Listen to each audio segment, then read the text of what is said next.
This is My Taste is Better Than Yours, the manga podcast where Guardian Enzo and I, Samu, discuss some of our favourite series and figure out, is my taste better than yours?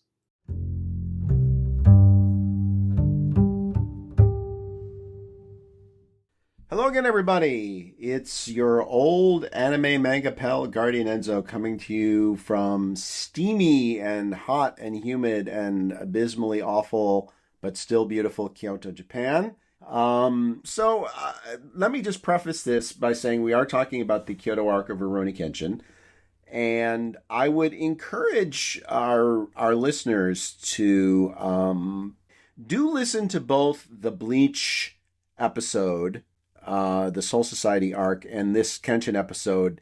Do listen to them both because they're very much companion pieces with each other. Not only because of the structural similarities within the arcs themselves and the influence that Kyoto had on Soul Society, which we talked about in that episode, but also because of the similarities in the roles that these two series played in the journeys we made as fans of manga and anime.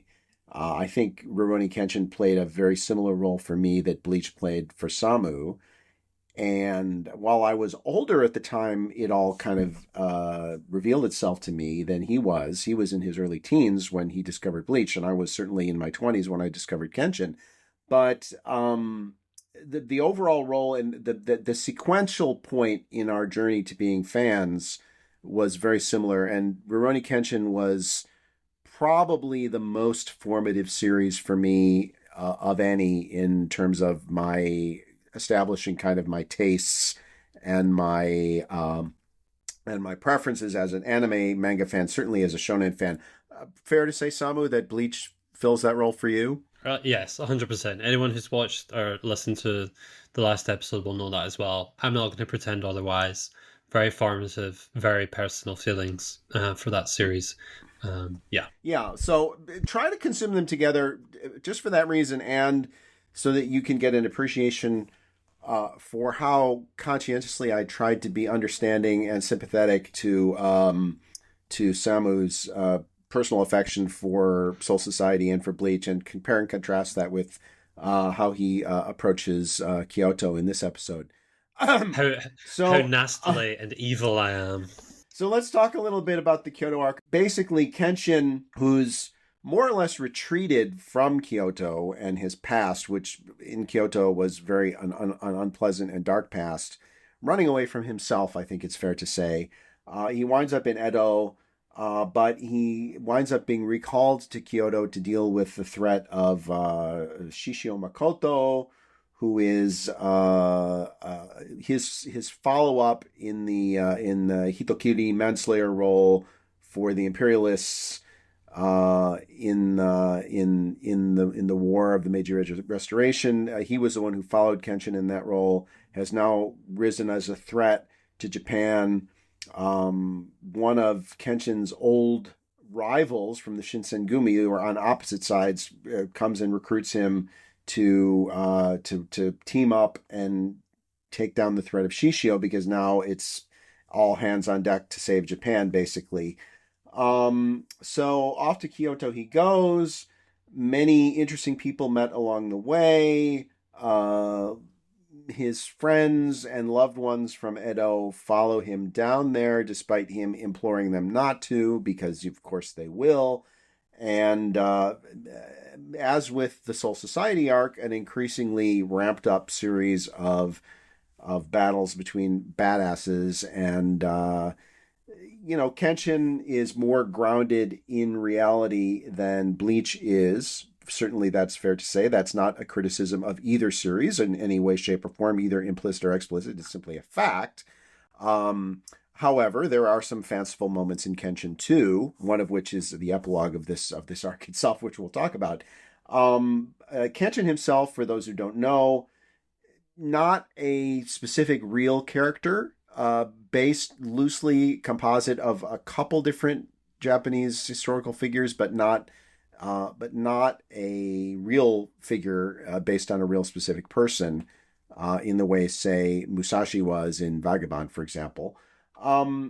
So that's the background. Now, let me also say we're going to talk about spoilers as with the Bleach episode. At this point, there's really not a non-spoiler section. We're going to assume you've read or seen one version or the other of the Kyoto Arc before you listen and watch this episode. So there will be spoilers from the beginning, not exclusively, but we're not going to avoid them at any specific point. So I think any discussion of Kyoto Arc and indeed of Rurouni Kenshin should start with Himura Kenshin. So I think be you'd be hard pressed to find protagonists in some ways that are more different than Ichigo and Kenshin. Different different places in their lives, different motivations, similar hair color, but most respects very very different. Now, my personal view, as Enzo aware people of from way back know that I have referred to Kenshin as having the best character arc in the history of shonen manga. And I will go to the mat for that. I absolutely believe it to be true. I do think he does have the best character arc uh, in in in in shonen, maybe in manga. He has motivationally, in terms of his internal conflicts, in terms of pathos, in terms of who he is as a person, and the way, not just the impact he has on other people, but the way he impacts other people specifically. I think he is the closest thing you'll find to a perfect protagonist in shonen manga, certainly battle shonen. So no attempts at objectivity for me. I'm gonna lay that out there right up front. I do think he's the best main character there is, with the best arc there is, and the best personal journey. I would also say there are two great arcs in Rurouni Kenshin, Kyoto and the Jinshu arc. From the standpoint of Kenshin's character and his personal journey, actually Jinshu is probably the arc that's more intrinsically tied in with him as a character and his journey and his personal story. But I think most Kenshin fans would say that Kyoto is the great arc of the series, although I think they're both beloved arcs. And obviously, any Kenshin arc, his character story is at the center of it, but I think is even more so with Jinshu than it is with Kyoto. So I wondered if we could get your input, Samu, on how you feel just before we get into the details of this story, the Kyoto arc. How do you feel about Himura as a main character, as a protagonist? Well, the first question I was going to ask, which you already answered, is his journey done here? Because maybe I wasn't seeing the resolution to like make that sort of claim, but knowing that it bleeds into the next arc, that's very good to know. I'll touch on Ichigo briefly because you said they couldn't be any more different. Though I would argue they're actually very similar main characters in a lot of ways.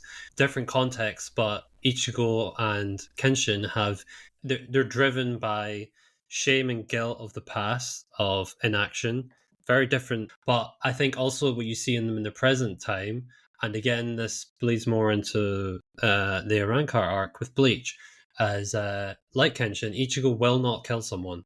And he has this inner conflict, very much literal, with this hollow inside of him who has no barriers in terms of what he can do in a battle.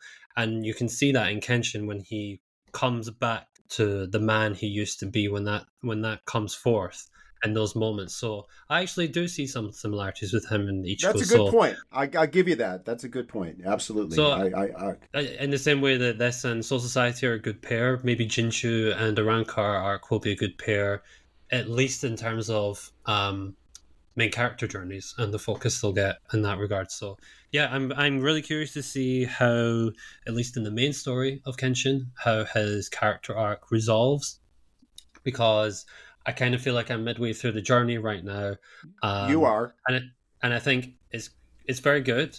I think he's a very good protagonist, but I wouldn't say he's one of the best. So yeah, that's where I am right now. Okay, fair enough. Now I'm also gonna, because I think they make great bookends. So one of the things we did near the start of the epic Bleach episode, Soul Society episode, is we talked about You asked me if I was aware of where the Soul Society arc ranked in the general zeitgeist of Bleach arcs, which I was, and kind of followed up with like, why do you think that is and where is it not? So I kind of we'll roll that out again. Um, we've talked about this a little, but you have asked me quite recently, where I know you love Kyoto, but where does it rank among fans? And I will tell you, I think the overwhelming majority of Kenshin fans, and I think a great large percentage of Battle Shonen fans rank Kyoto as the best arc in the series and one of the best arcs in Battle Shonen. So it's as with Soul Society is widely considered the best arc in Bleach. I think by a lot of people consider it the best arc. I think Kyoto is considered widely the best arc in Kenshin. Jinshu has its backers too, but I think probably 70 to 80% of Kenshin fans would probably say that's the best arc in the series. So where do you stand, even if you don't feel it yourself, now that you've read it, experienced it, and I assume you've never seen it in anime form, only manga, but do you have a sense of why the people who do consider this to be a masterpiece and why those who consider it the best of Kenshin, why they feel that way? Yes, because I think I can see when I started reading the series and the first arc as well. I think I was just more taken aback that this is just not in this ultimate because I love them. It's kind of just a straightforward battle shonen, and I would be like, wait, this is what Enzo loves. This is his battle shonen. I was just kind of always waiting for like I don't know, maybe something like Hunter x Hunter would do, where like there would be a twist. It would be more of like a dissection of or a different approach. But this is actually quite a straightforward series in that regard. I feel like so like it hits the tropes and it hits the story beats that any fan of that sort of story would want to see. And I can 100% see why in the mid and then second half of the 90s, this was such a popular series because the magazine, Weekly Shonen Jump, this was the dead period of the magazine where it was post Dragon Ball and Slam Dunk, but pre One Piece. And this is what carried Weekly Shonen Jump during that darker period. So yeah, I was always just looking at it on paper, being like, this series had a big role to fill, and as we discussed in the last episode, caused a lot of influence as a result of that. And now I'm just seeing that, like, yeah, I can just see a lot of other series in the Kyoto arc. Am I? Is it impeding me that I have experienced what has come after in abundance, so that now that I'm experiencing Kyoto arc, it's not hitting as much? Potentially, I kind of had that with Dragon Ball Z or Dragon Ball when I read that for the first time, which people obviously consider that a classic and one of the best battle shonen of all time. I did not have as fond feeling of that. So anyone who like yourself or someone who did experience this as one of their definitive battle shonen, I can see why Kyoto Arc in particular is like is checking all the boxes. Yeah, okay, and that's fair enough. And again, it comes down to partly the role it played in our journey and where we hit it. And again, with you it was Bleach, with me it was Kenshin. So I was you may say I'm surprised by how traditional this is because that's not particularly Enzo's preferred style.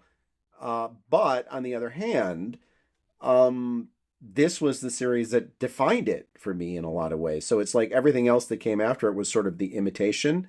And unless I felt like they were doing it just as good, I mean, I was naturally going to find it to be less appealing than Kenshin. And I think there's probably an element of that with Bleach with you. I think that's probably a natural thing.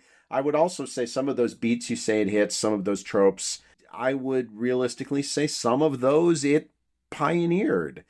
And so I think it deserves some credit, Sure. not only as you say, not only for carrying the magazine at a time when it was kind of in between giants. There was people talk about the big three. Well, Kenshin was the big one. And as you said, it carried the magazine for an extended period of time. This particular arc was written between 95 and 97. And it was Shonen Jump in a very profound way. So yes, he did pioneer a lot of tropes and a lot of archetypes with this arc. One of the archetypes which, you know, we see with the 13 captains, and we see kind of looping over and over again, is the Juppongatana, the 10 swords, who I think is, it would be fair to say, is one of the most beloved villain organizations in Battle Shonen. I don't think there's any question about it. Let's talk a little bit about the Juppongatana. At this point, there are some out there who are experiencing Kenshin the first time through the reboot of the anime. They know all of the Juppongatana. They've now met them all. Those of us who've been around from the beginning, of course, we know them all like family members at this point. What are your general feelings about the Juppongatana as a story element, and who in particular in the Ten Swords stands out to you as a character? In terms of villain organizations, there are so many iconic ones at this point. Yeah, this is one where you can correct me if you think I'm wrong based on just the Kyoto Arc. I don't know how many of these characters are going to come into play for the rest of the story, but it does feel that there's a bit of a two-tier system in terms of characters that get the focus and I would assume get fan love, and those that less so. Like, I feel like ones like Iwambo, Fuji, Saizuchi, Kariwa, Henya. Yeah. I feel like those characters don't pop as much, and they're not necessarily given as much to do. They're maybe relegated to fights that, while important within the narrative, still don't feel like the draw. Those are the ones that didn't leave much of an impression on me. Whereas I would say maybe obvious answers. I think Seta, he gets a lot. There's a lot that comes out of him, especially in the final stretch we see. I think he's a very compelling character. Almost a co-lead. He's almost a co-lead with Shishio of that group, really, as a story, as far as importance in the story. I think Honjo is maybe another character that, in terms of actual screen time, doesn't get much. But from reading the volume snippets and the extra details that come when I was catching up with it, Honjo seems like a very popular character, and just noteworthy that a character that plays around with gender in that way, very in your face, can be quite popular. I think that's interesting. I think surprised Watsuki as well based on his comments. But I think my favorite is Anji, which we're probably going to discuss more in detail. Thank you. He was in my opinion the most, I'll borrow a word we use for Bleach, very concisely written, to the point, and I could feel the emotional heft with him more than probably any of the other characters, even if some of the other ones had some quirky traits to them as well. You talk about this two-tier system. I think one could almost say it's a 10-tier system, because one of the things about the 10 swords is they are very clear, even within their own organization, that there is a power hierarchy here. And like Cho, the sword, Sawagejo Cho, the sword hunter, he will be like, well, these are the ones I could take on. These are the ones that would kick my ass. And there's this definite strong sense that among the Juppongatana that they know what the hierarchy is. They're not necessarily always satisfied with it, but they know what it is. There's no question that some of these people are stronger than others. That's something that they're very open about. The characters who stand out for me in the group, Anji for sure. I agree with you. Anji may be my favorite of the 10. I think he's a great character because his story is really, I think, personally affecting. It's very believable. His journey to get to this point is very believable. He is the most probably nuanced and later, outside probably of Shishio and himself and maybe Sojiro. Anji is certainly the most nuanced and layered character in the group. I think Usui is a great character, the blind swordsman. He's great just as a great villain character. He's just a badass. He's a very cool badass. He's somebody believably murderous and demonic, and just the sheer pleasure he gets out of that kind of sets him apart from the other members of the group. And I think one of the really interesting things about the Juppongatana is the mix of motivations you have here. You have those who are really loyal to Shishio. You have those who hate Shishio, but are in the group kind of for other reasons. You have those who kind of buy into the politics of it and those who don't give a rat's ass about the politics of it. So there's a really interesting mix of motivations in this group, in my opinion. I do think it's interesting that you mentioned Kamatari, Honjo Kamatari.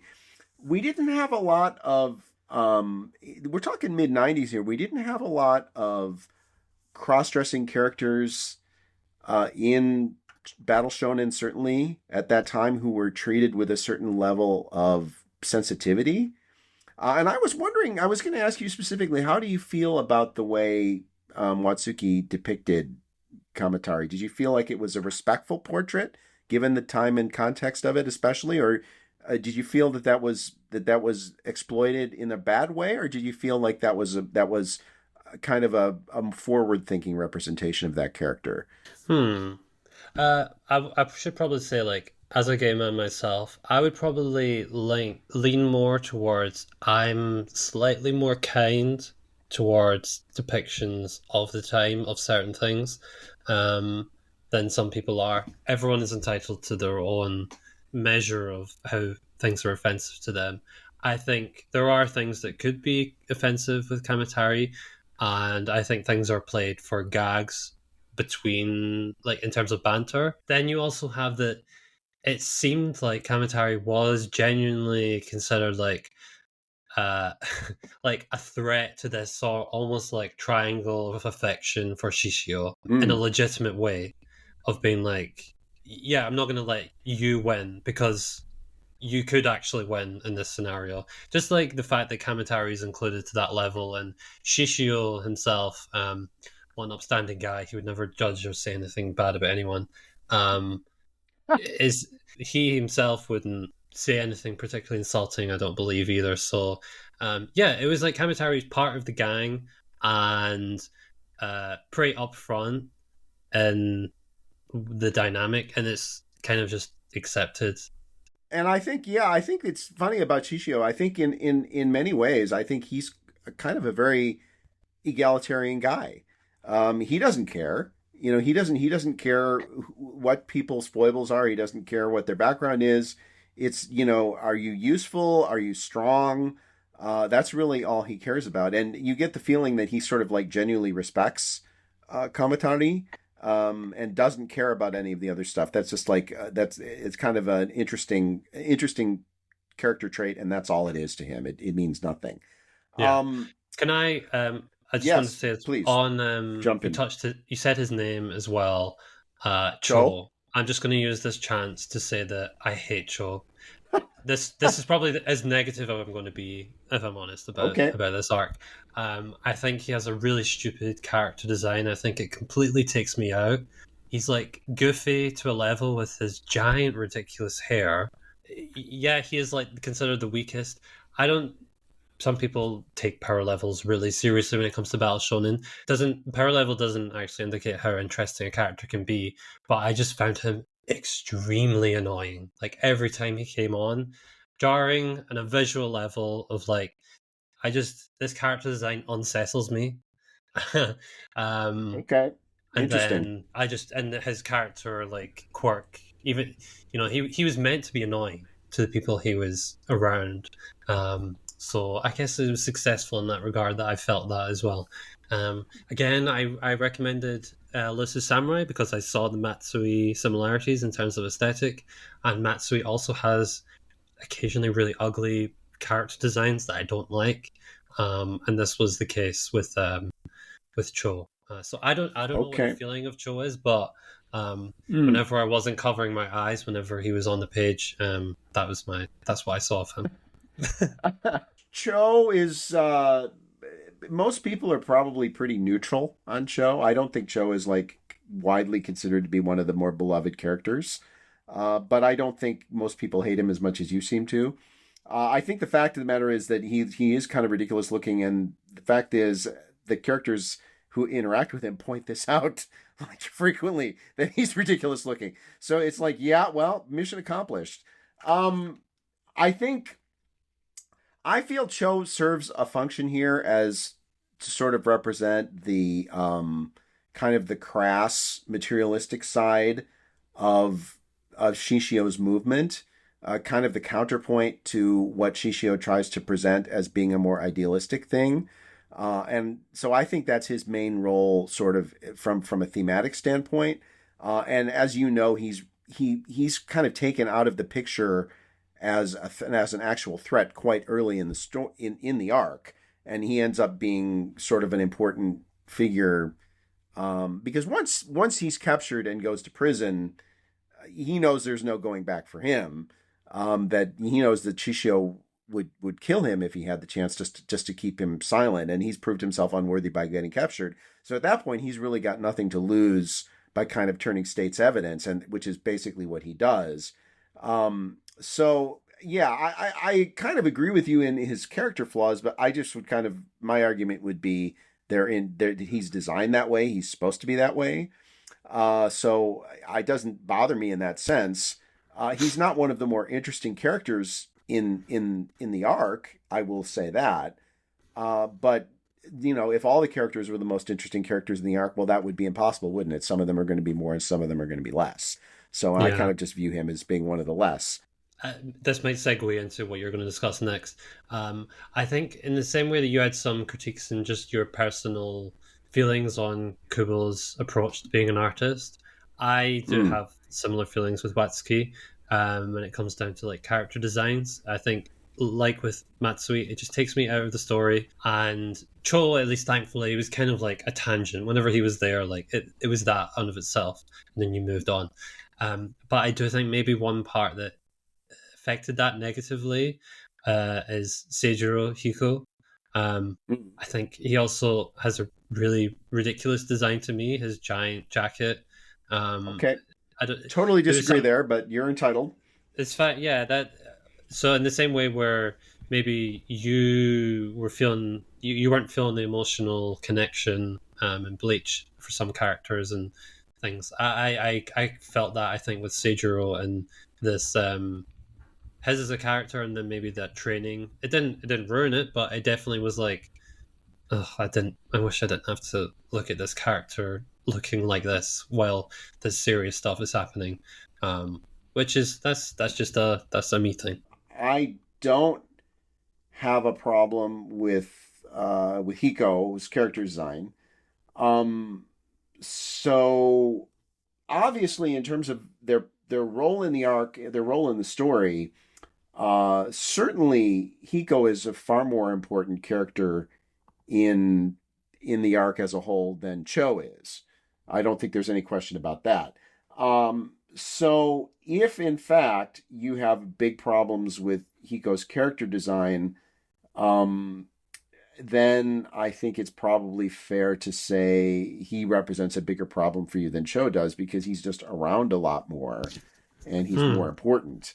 I haven't read all of your posts on the latest anime because I hadn't watched any of the material. But I did look back on it after I caught up, and I could tell that the training section in particular is one that resonates highly with you.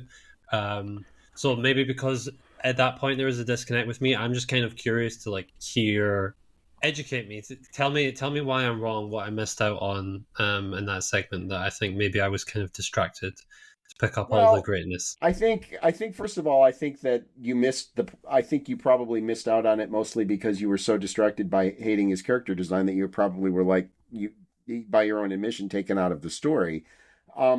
What I love about the training arc with Kenshin, learning, the whole point of this training arc is Kenshin realizes that he has to get stronger if he's going to have any chance against Shishio. And so the idea is here that when Kenshin became a swordsman at a very young age, became the manslayer as a teenager, and he worked the Hiten Mitsurugi style, which Hiko was the inheritor of. Um, the whole point of that style is that you never lend your sword to the support of authority.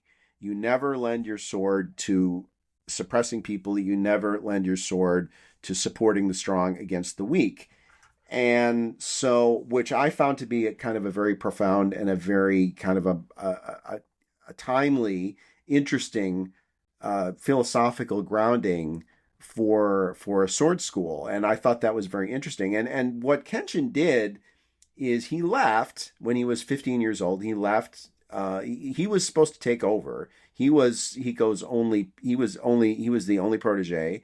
He was supposed to take over, and he left, and he went to work for the imperialist side in the Civil War, and he did that because as an idealistic 15-year-old, he was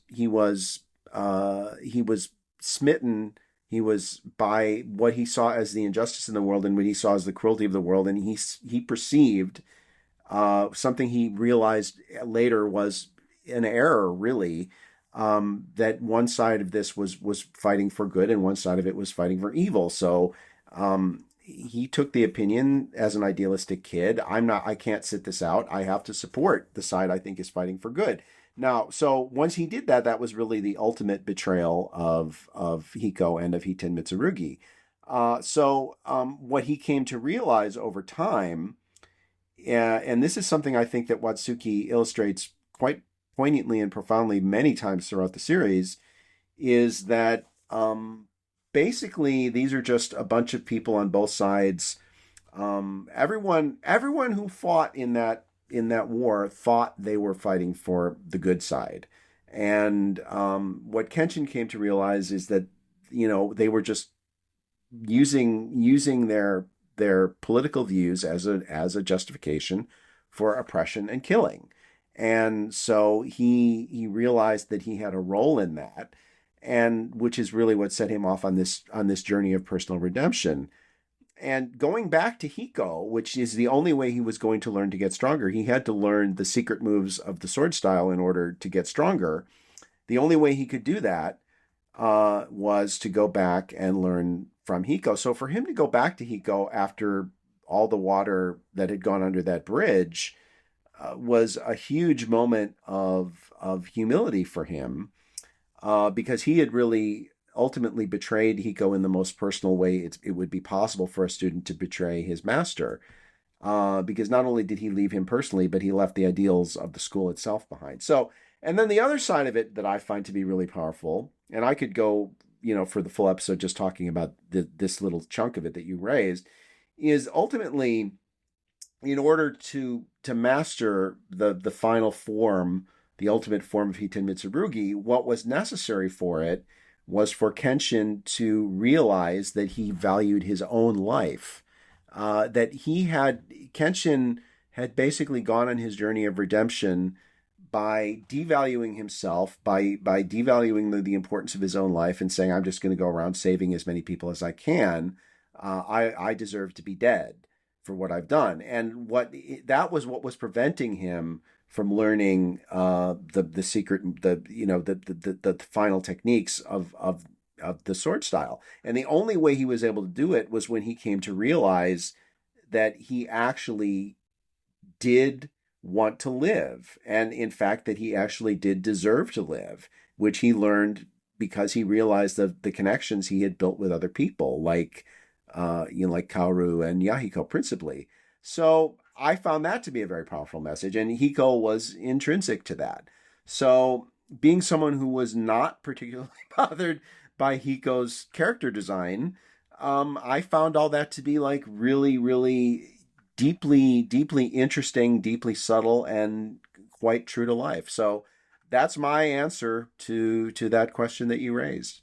I mean, you laid it out fully. I can't disagree with all the points that you've made.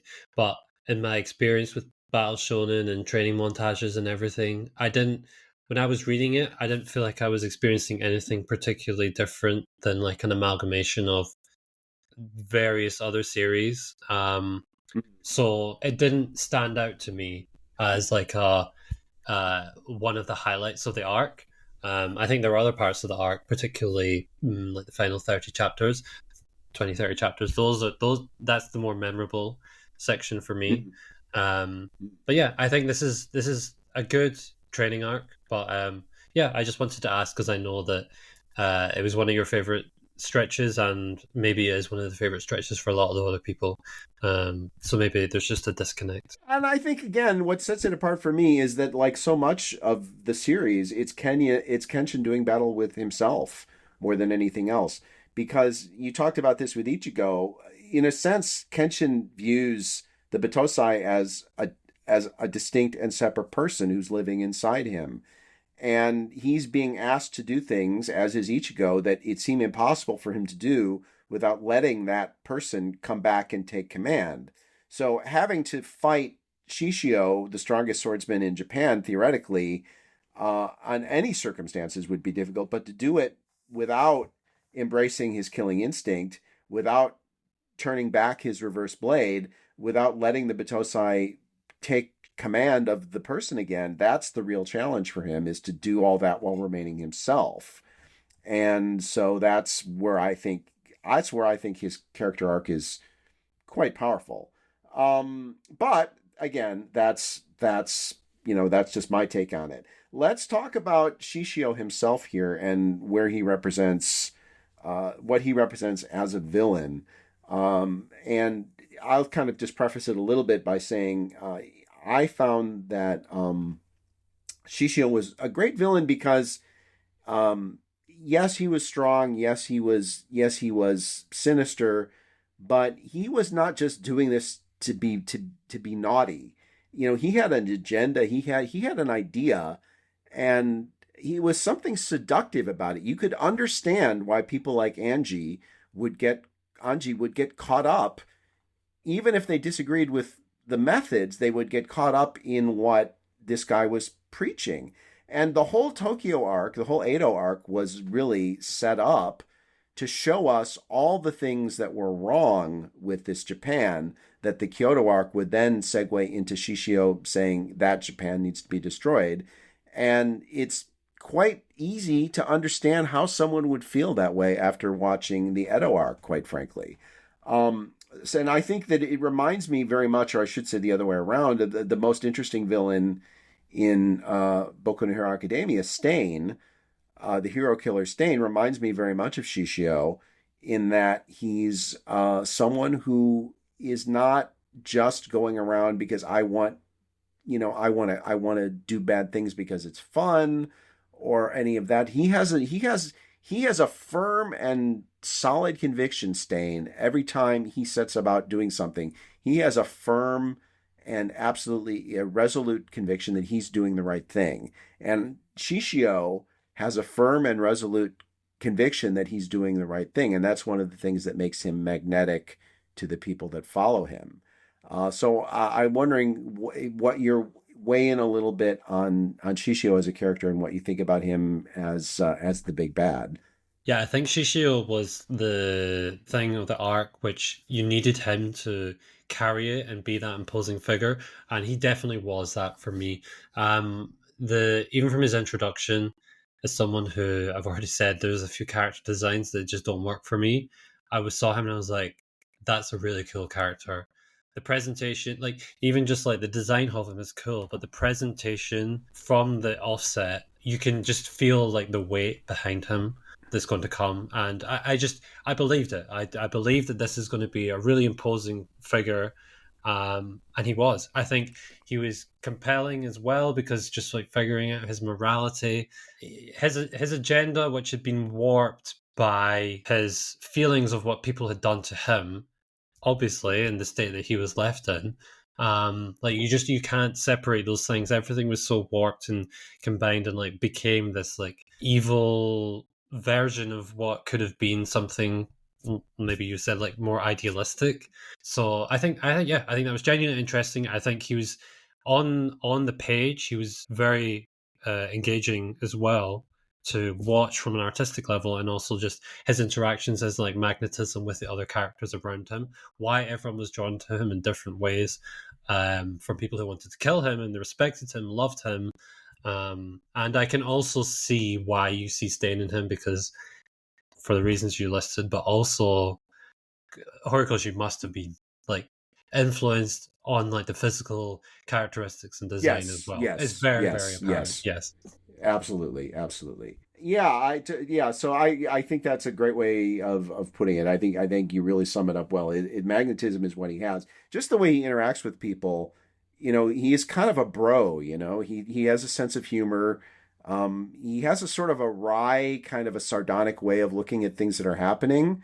And it's like you know that literally that fire is burning within him, and he has that fire, and he can be cruel, but he's also kind of disarming in the very matter of fact way he interacts most of the time, which sort of belies but that only adds to his weight as a character. He is a weighty figure. Even on Mm. the page, you recognize, yeah, this guy is not somebody you want to fuck around with. He's serious.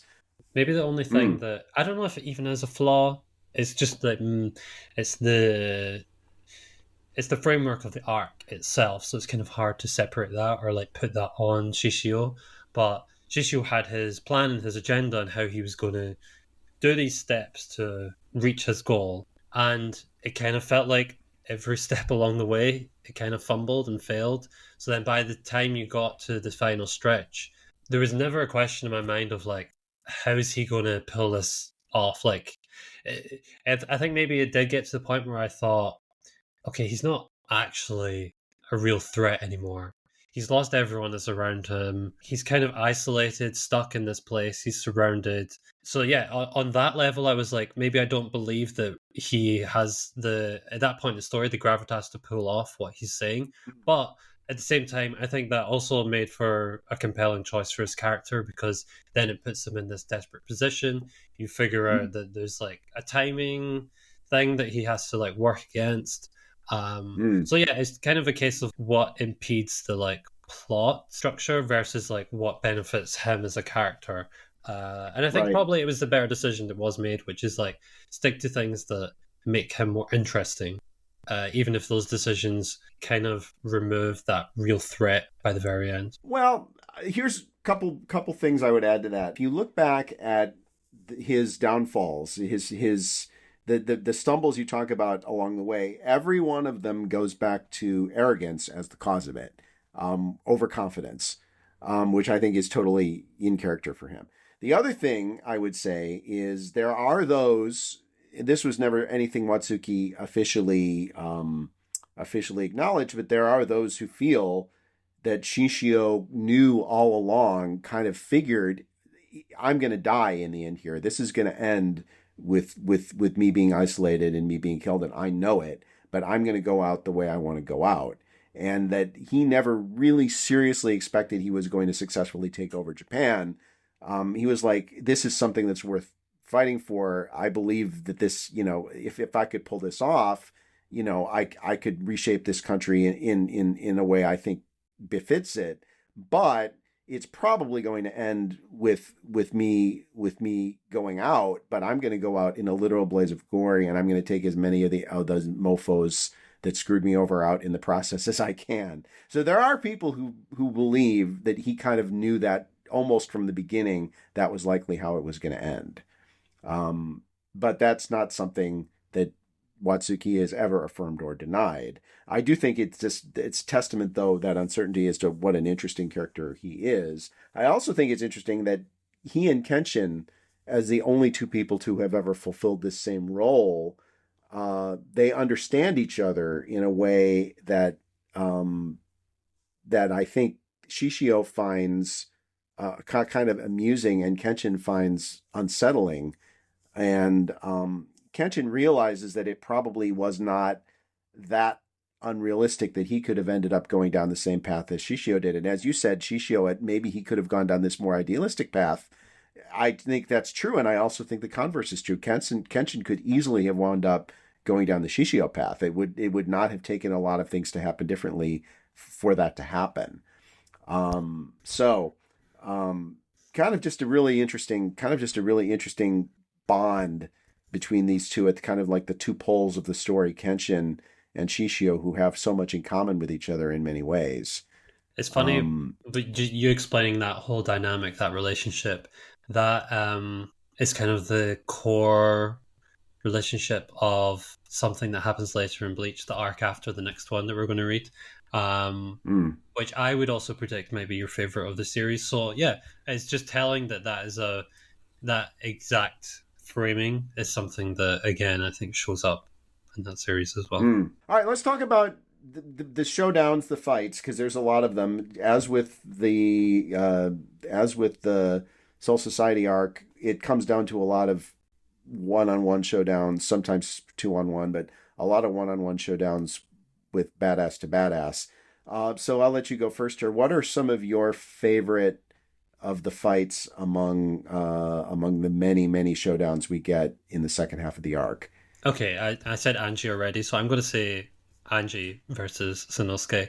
Even though still Sanosuke kind of bothers me. I don't know. There's something. I don't know. There's just some disconnect, and like I'm a really cool guy. Let me do this cool stuff, and I'm like, I don't know if I buy it. So, um, I feel that way about his character. I still do, but I think him and Angie, the training that they have early, and then this reunion, and then Angie's backstory as it comes in here. I just think it's really super effective. I think it's the most impactful fight, and it was the one where I was like, I really hope, I really hope the villain doesn't die in this one because I can just see Uh, potential for where he goes from here. Um, totally. he's my favorite of I did the not want. I was like, please don't kill him off, yeah. Watsuki. There's Please don't kill him off. Don't kill him off. Kill off this guy, but don't kill him off. Yeah, yeah. yeah. Turns out a lot of them did make out in the end, but Mm. yes. So I'm curious how Angie and some other characters will play a role in the future. I think Kenshin has like kind of like Ichigo. He has like one fight after the other at the end there. Yeah, yeah, And I yeah. think Seta, the conflict with Seta Sojiro, just like him unraveling as a person, I think that was quite compelling. Um, maybe not the fight itself, but I liked what we saw earlier with Alshi and Okina. I think Okina was another character that stood out to me as just like this tertiary side character. His like convictions and stance at that point in the arc earlier on, I think that was quite an effective moment for me. And then also the last fight. Yeah. Well, yeah, obviously, I agree with you about Okina. I think Okina is one of the best supporting characters in the arc. He's the moral center of the arc in many ways. He's a practical, smart, experienced man who, from the first moment we see him until the last moment we see him, is always trying to do the right thing. And he has his moments of comic relief and all that because Watsuki always has his comic relief moments. He just that's just one of the things he does. But Okina is a really he's just a really he's just a really interesting old bro. You know, he's seen a lot. He's seen things that maybe would turn some people sour and evil and bitter, and he's just kind of soaked all that in, and like a fine wine, he's matured into something. You know, he's achieved wisdom, and he's always trying to do the right thing, which is something I really like about Okina. Also, the way he takes care of Misao and really thinks about her, I think is quite moving actually. We haven't talked about Misao much, but I do think that Okina's relationship with her, I think is really nice. Actually, I think it's really effective. The other fight, I love the Anji Sano fight. I think it is great for all the reasons you say. Just because there is so much history between the two of them, a genuine respect and a genuine affection between the two of them, and then having to fight each other. And I do distinctly remember the first time that my first experience with this was actually the first anime, and the manga came later. Thinking, God, I hope Anji doesn't die here. I just hope he's such a cool guy. He's such a cool character. I do not want him to die.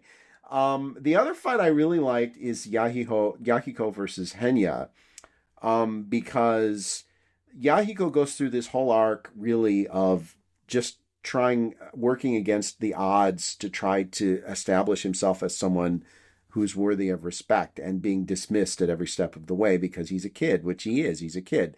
Um, Kiss Kenshin was kind of forced to be a killer as a child himself. He is, I think, more sensitive to trying to spare Yahiko from that. He doesn't want him to go down that road. but I think we get to the point where it's like, okay, there's no children, there's no adults, there's no women, there's no men. It's just everybody is fighting for survival at this point. And Yahiko ends up having to deal with Henya, who is not one of the more powerful and not one of not one of the top ranking of the Ten Swords, which is the only reason Yahiko is able to defeat him. But in fact, he is, and I think Yahiko defeating Henya is one of my favorite moments in the entire arc, especially with what comes at the end of that battle, which is where Hiko enters into the equation. And the thing I love about Hiko in that situation is that when he does he first of all, he saves Hiko.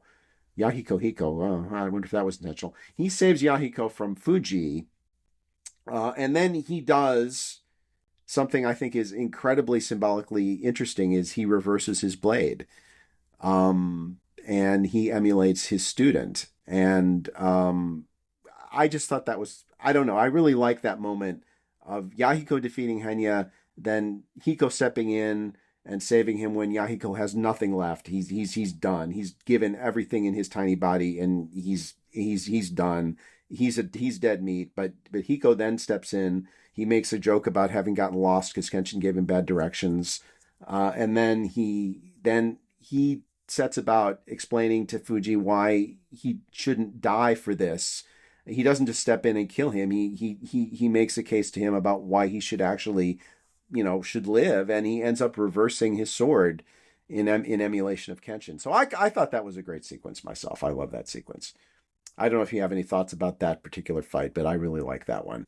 I think that fight was fine. I think it was just involved some characters that I'm not super interested in. I think because I liked Yahiko in the first arc, the potential he had, and I had some reservations about Kaoru at that point where I think she could go.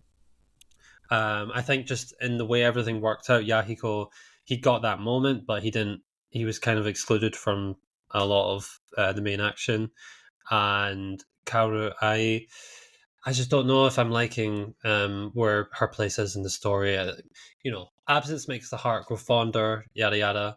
I didn't buy this shift to what feels like a romantic connection with Kenshin. I mean, there was glimmers, there was hints of it in the first arc, but maybe there was part of me that was like hoping that wasn't going to be the case, and it was maybe going to be more like an Ichigo Rukia, like I respect you, that sort of level. I don't know where we're going to go in Jinju. Uh, I yeah, Kara was just maybe a character because she was in that little section, that fight as well. Yes, she was. Yeah, so yeah, it was kind of characters who I think they needed some spotlight in the outside of the main conflict that was happening. So yeah. Yeah, and then the last fight is the obvious one. Is as you said, Kenshin has a series of fights, obviously as Ichigo does, because he's the main character. I mean, come on. But eventually it comes down to, as it inevitably has to, Kenshin versus Shishio. And what I appreciate about that fight, which is epic, but what I appreciate about it is the way it ends, which is not really through Kenshin unleashing the ultimate attack and all this stuff, but it's Shishio finally succumbing to to the reality of his own condition. And I could see where one might make an argument that it's kind of a have your cake and eat it two way to approach Kenshin's no killing vow. But I also think it's very ingenious the way the story was engineered to bring us to that point, where, Kenshin, it's not Kenshin's fault that Shishio is the way he is. He's aware of it, but it's not his fault that it's that way. And I think Kenshin, he fought honorably, and he fought the way, two swordsmen would fight. But Shishio's situation is unique, and I wonder if what thoughts you have about Shishio's final moments, and then to segue off of that, Shishio's final moments, his after final moments, if you will, in the epilogue. What are your thoughts on that? I had no problem with how Shishio went down in the end. I think it was fitting that he had that like tragic demise, and he was holding back on this thing that we didn't know about. And you can, yeah, how that works together with Kenshin not wanting to kill him. Sure, I can see what you're saying there. Is like it kind of isn't it also coincidental? It works out nicely in that way. I just thought it was a really powerful moment, how he went down, and I think maybe my only problem with the it's not even a problem. It's just it's battle shonen, very battle shonen-y. Like when I was binging through it, I was like, okay, they're down, they're back up. Oh, they're down again. Oh, they're back up again. There was a lot of this is our last stand. We're finally gonna get them this time. I think that happened like three times at different points. But no, as the final showdown of Kenshin and Shishio, I'm a really big fan of it. I'm not sure How about the about this. epilogue?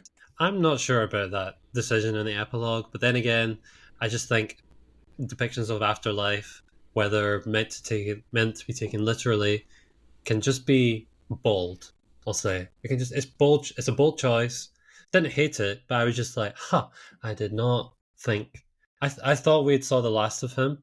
Yeah, it just has me curious if that is going to be something that's going to be a recurring point, or if that's maybe Watsky thinking, wait. I just want to have this one more moment with his character. Uh, Well, I guess I shouldn't answer that then, since you're wondering about whether one way or the other. we'll see. Huh. Yeah, I think it's one moment where Watsuki kind of overtly breaks the wall of realism. I mean, there's obviously stuff that happens here that could never happen in the real world. I mean, duh. Like the But height of generally Joe's speaking, hair. yeah, but or like Fuji being the size he is or whatever. But at least in the context of the story, it's neverly expressly written off to supernatural means. Whereas with this, I mean, well, we're talking about literally hell here. So I thought it was fanciful, but I actually thought pretty effective. The overall epilogue of kind of just the wrapping up of, farewell to Kyoto and all that, and kind of everyone taking stock and assessing their own damage. I thought that was very effective. I think, you've referred to me as the epilogue lover. I do love an epilogue. I hate it when long action driven stories just end at the end of the battle. I freaking hate that. You need to have a denouement. You need to have time for the characters to kind of talk to each other and think about what's happened, and just kind of assess and kind of take stock of their own damage, because that's what the audience is doing. And so I felt that he did that on an appropriate level. I think it wasn't too long. It wasn't too short. I think there was with an arc that had so much going on, so many characters. I thought that I was satisfied with the postscript, if you will. I thought that effectively tied up the story with or without that little cut in from Shishio, who even in that environment was still very much unbowed and unbowed by his circumstances and defiant. Yeah, I thought the epilogue was nice. It was a nice wrap up of everything and like returning to the status quo. It was quite an extensive epilogue in terms of like everything post action, but I do think that, and then I did read like half of the first chapter of the Genshu arc, and I was like, oh, there's a new guy here. Let me save that. Yeah, Let me pause. This is definitely a different vibe. yeah. It's not like Chimera Ant, where at least for me, I kind of feel like the tendrils of that arc keep reaching, and you never feel like, was that the end of it, or was this the end of it, or with Kyoto going into Jinshu, it's pretty clear where one starts and the next one picks up. Okay, cool beans. Okay, so that is the Kyoto arc. Let's go to the recommendation section. And Samu, I'm going to let you go first this time. What is your recommendation for the Kyoto arc? So my recommendation is a series which I don't think I've ever heard you talk about. Maybe I'm just going to assume it's not for you. Maybe that's the case. Gintama by Hideaki You are Sorachi. correct, sir. Well, Gintama, as it so happens, I think is very similar to this arc. I think based in a similar time period in terms of, well, obviously it's quite different in Gintama because this is aliens and there's sort of like a future element to it as well. But Hideaki Sorachi is definitely taking influence from this specific period in Japan. The Shinsengumi are in the revolutionary characters have the same names. They feature heavily, and like there's even ones that kind of have similar personalities. So that's a case where I'm like, I'm assuming that's going to come down to maybe some historical reference that these authors have both taken. Just because I found it was noteworthy that I was reading characters with the same name, being like, you both have quite like a demure or something. Like there's something that is like a through line between these two. Gintoki himself, the series is like a parody gag series that goes into the action and the tragic and the heavy stuff from time to time. Definitely more in like the last third quarter of the series. It gets more focused on that side of the story as opposed to the gag stuff. But Gintoki is almost like a parody of Kenshin. I feel he has this same like bloody past and regret, and he's on this path of atonement, and he's trying to find some fulfillment in the present time through people he's meeting, the more regular people or others that he's just finding that joy in the present. I can see that there's something intentional maybe done here, and then Gintoki also has those moments of like delving into that dark past self, murderous self, and again because it's all based in the same time, Shinsengumi revolutionary period. It's taking the same like notes and then like making two very different series out of it. So yeah, if you just want to see like some Easter eggs and then some similarities in character approach from very different genres, then Gintama is my recommendation. Wow. Okay. Interesting. I was very surprised when I saw that was going to be your pick. I have to say, Gintama is hugely popular and generally very, very well regarded. People seem to love it. I just never got the series. I don't dislike it, but it is primarily, as you say, a gag series, and I never got deep enough into it to get to the darker stuff because the gags rarely made me laugh. And with a gag series, it kind of comes down to the Hippocratic Oath: first be funny. And if you don't find a gag series funny, it's kind of hard to get past that to anything else about that series. So that's kind of the way it was with Gintama. I would see the aggregator scores and the massive popularity and say, okay, I must be missing something. And I would make an effort and say, nope, nope. A couple years later, I'd try again. And, oh, well, maybe I've changed. Maybe I'll get it now. Nope, nope. Just doesn't do anything for me. So it is interesting though. The similarities to Kenshin are deeper than I realized before I heard your description. As for me, you would think with all the seemingly endless manga set in this period, Shinsengumi manga and other, dealing with all the various sides of that war, which is the definitive event in modern Japanese history, you'd think it would be no trouble finding one to recommend. But it is none of those series really felt like they had a kind of philosophical crossover with Kenshin for me. I did briefly consider Peacemaker Kurogane, which is set inside the Shinsengumi specifically, which I think is quite good, but it didn't really work for me. And I have to qualify my answer by saying if we were talking anime here, I would have recommended Seirei no Moribito, not only because it's my favorite anime of all time, but also because the main character Balsa has extreme strong similarities with Kenshin in many ways. And if I was going to pick another protagonist that has the greatest story arc in anime other than Kenshin, it might very well be Balsa. So, but I can't in good conscience recommend it because while there is a manga, it's not a complete manga. It kind of stops in the middle, so I can't really recommend that one. So what I'm going to go with is Dororo.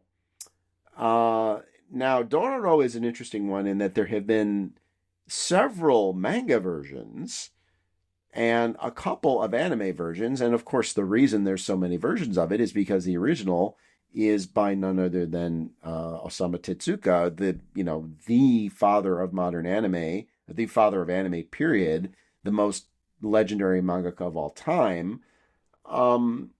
Unquestionably, the most powerful, influential figure in anime history.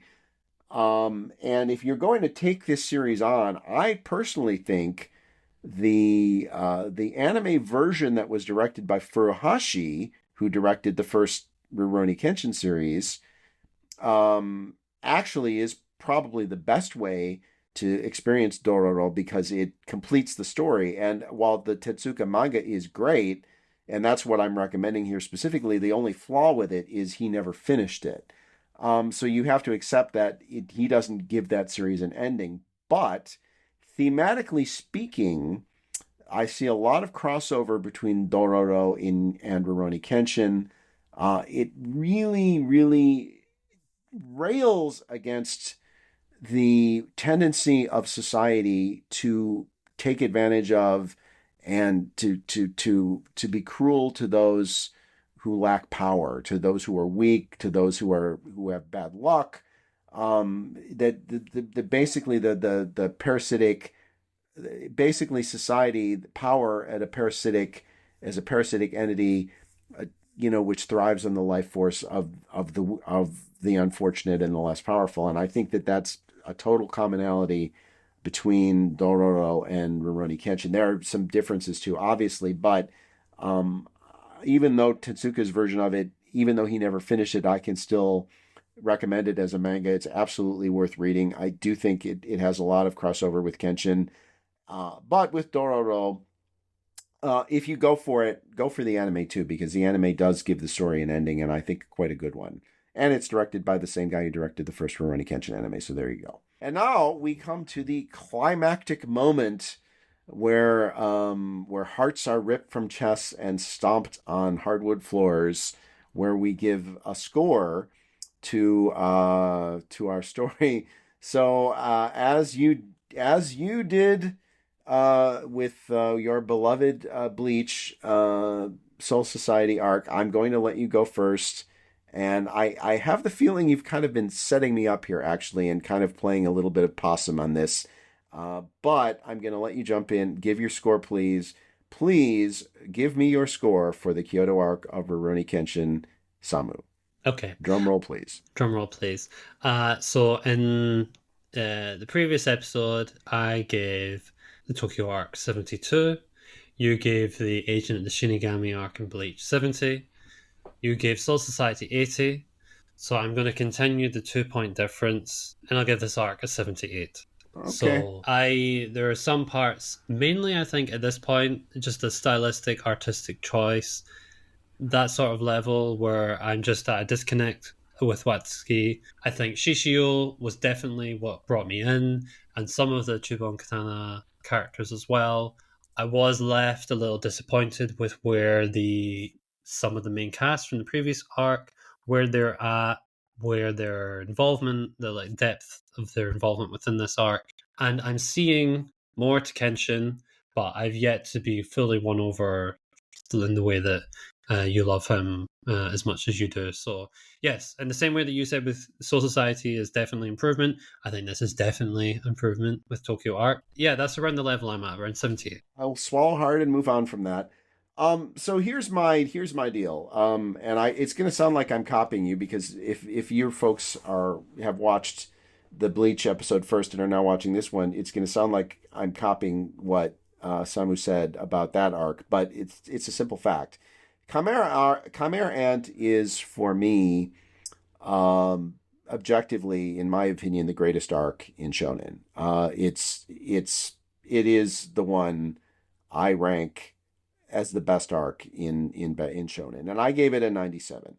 However, the Kyoto arc is probably my favorite arc in Shonen. And so when you were making that statement about Soul Society, I was thinking to myself, well, you're stealing my thunder a little bit. You probably don't know that. Maybe you do. You're Either copying way, me. F you. But yeah, but it's true.